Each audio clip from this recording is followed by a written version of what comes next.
should be fixed for which category of items, the PR to PO aligned with the SLA.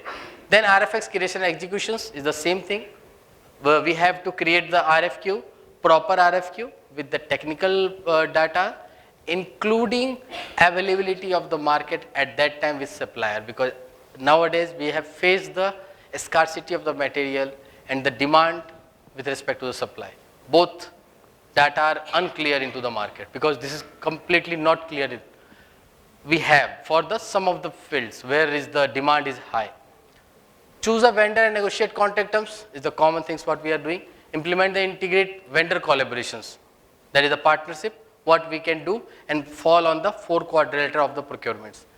Review the supplier performance, that will come into the vendor evaluations criteria. You can go with the SAP also, we can use the Ariba also, you can develop a new software also for this data, because which vendors, what was the delivery timeline and what was the payment cycle we have done to them. So all the criteria parameters we can club and then come on to this. Same the invoices records, which is important for the suppliers, because otherwise the payment will be delayed. Last, some of the government becoming more involved in the trade. What we have also discussed, that we are seeking ask from the government what they have to also add on, so that our ease of doing business should be smooth. That is the one of the portions where we can work properly. Third, what like in the logistic I can see that like the JNPT, because nearby us, so we can understand the JNPT work pressure is huge, and they have planned to move there one more port nearby that is called Vadhavan, is the 150 kilometer nearby the JNPT. What was that they have done? That is the demand of the time, that one port is full, can we move it to the another port where we can easily handle the material, we can move the CFS to there. So that is the part what they are thinking for. So these are the some of the asks from the government. Thank you all. Thanks to all of you for listening us. Thank you so much, sir. And let's have a huge round of applause for both of them. Thank you, sir. And up next, it's panel discussion, which is about driving efficiency and maximizing value, strategic for managing cost and optimizing. And for the same, I would like to introduce the moderator, Mr. Naveen Devan. Mr. Naveen comes with a rich experience of 17 years in corporate sales in the e-commerce and financial service industry, with in-depth exposure to the entire spectrum of sales and business development. He has worked with leading organizations in respective industries like Gupshup, Paytm, Groupon, and was responsible for acquiring new business and scaling up the existing portfolio. He has risen through the ranks from sales consultant in 2010 to VP sales in 2023. He enjoys playing multiple sports during his free time. Ladies and gentlemen, the moderator of the session, let's welcome Mr. Naveen Devan, Vice President of Sales, Procol.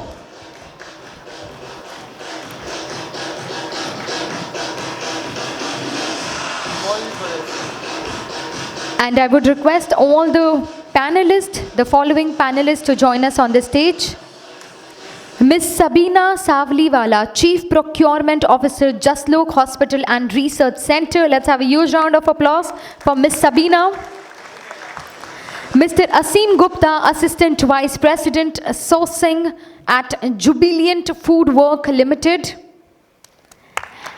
Ms. Manisha Singh, Asia Direct Category Sourcing Lead, General Meals. Mr. Prashant Sankpal, Director at UBEC. Mr. Krishna Singh, Senior Director of Demand Planning, Logistics and Procurement at BSH Home Appliances Group.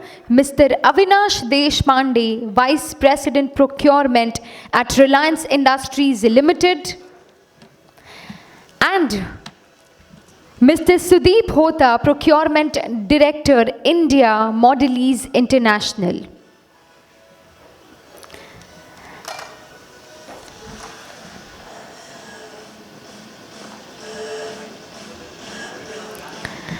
The panel discussion is about driving efficiency and maximizing value, strategies for managing cost and optimizing. I would request the moderator to kindly begin with this session. Thank you. Thank you. A very warm welcome to all of you guys. We've already discussed the topic of the discussion is driving efficiencies and maximizing values. I think it's a very critical aspect of every modern business nowadays. And the topic is very intriguing for me since I'm a non-procurement background guy. When we look at the topic as such, it is something that every procurement leader like yourself, like all of you guys, strives to achieve in all the processes that you guys have set up, in all the team members that you all have, for example. When you look at the topic of driving efficiencies,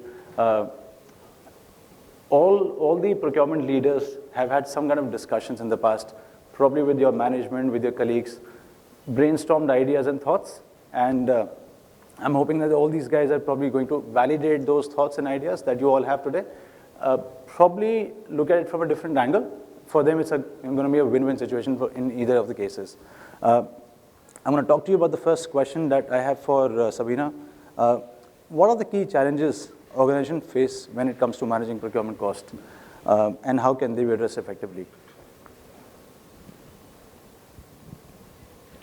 Good afternoon, everyone.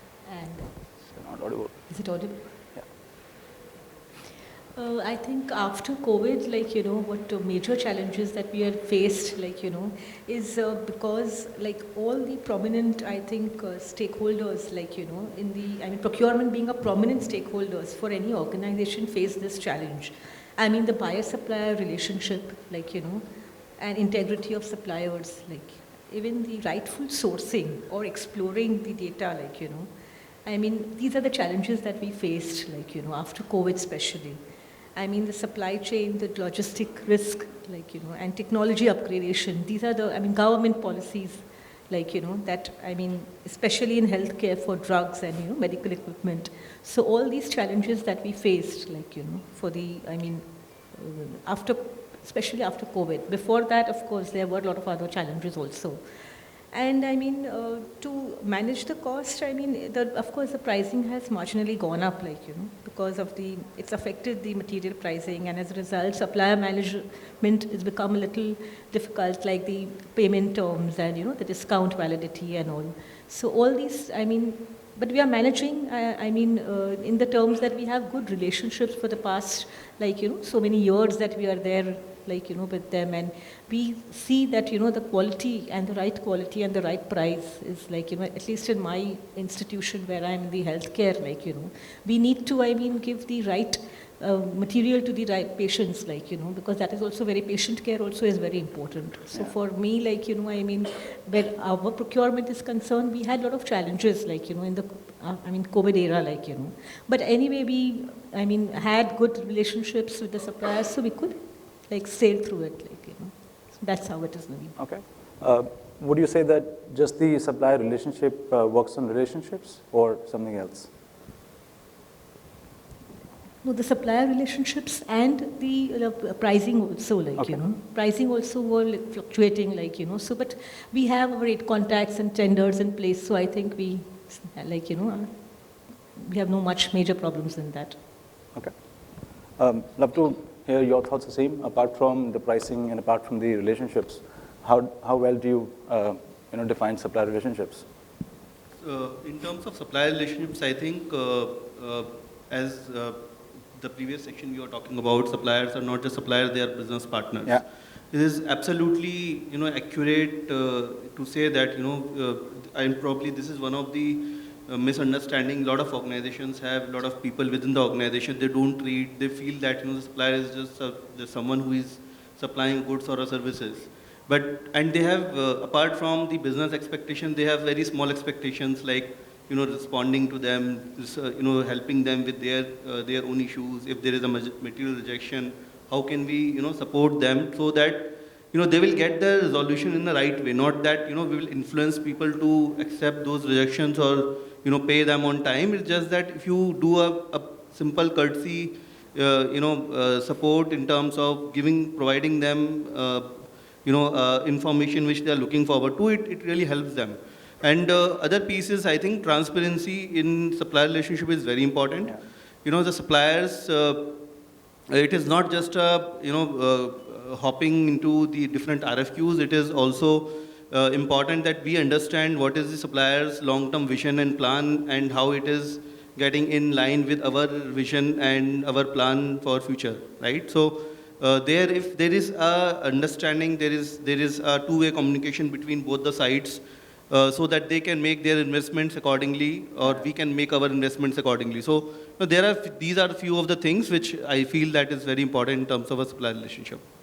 Got it. Would it be safe to assume that nowadays they're not called vendors, now called business partners for everyone? Absolutely, absolutely. And I think COVID has given this, has shown it in the right way, that they are not just the supplier, they are the business partners. Many of the suppliers have, we are from an industry, like I'm from a food industry, from Domino's.